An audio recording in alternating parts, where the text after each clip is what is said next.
All right, great. Well, we'll go ahead and move on to the topic of the day. And this is, who do you plan on voting for president? And your number one reason why. And we'll just go ahead and start off by stating what that is. And then we'll go ahead and I'll ask you to go more in depth about that. And then we'll follow up by allowing each other to ask the other panelists a question or give a comment on that opinion. So I'll go ahead and start off with you, AJ. Who do you plan on voting for, and your number one reason why?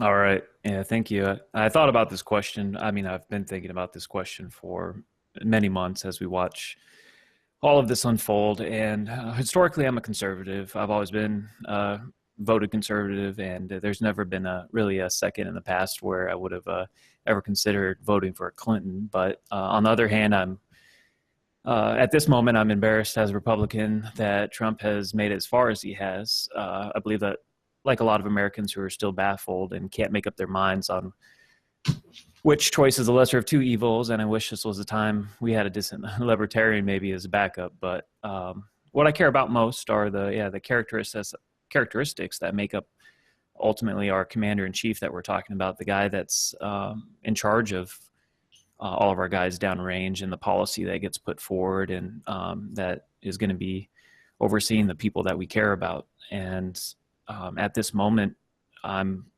almost dumbfounded just watching the characteristics and the traits that aren't being displayed for what we want to see as a leader and what we're trained to see as a leader from the military. All the attributes like the loyalty, maturity, selfless service, integrity, humility, empathy, like the list goes on. But the vast majority of these traits aren't displayed by our current candidates. So that's what's making it extremely difficult.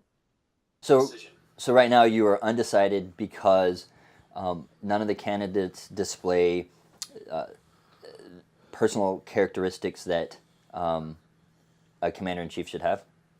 Yeah, anybody that you want to have as a leader and that you can really rally behind is like when you're trained in the military, your expectations of how you're going to conduct yourself, and the same expectations fall on the leadership.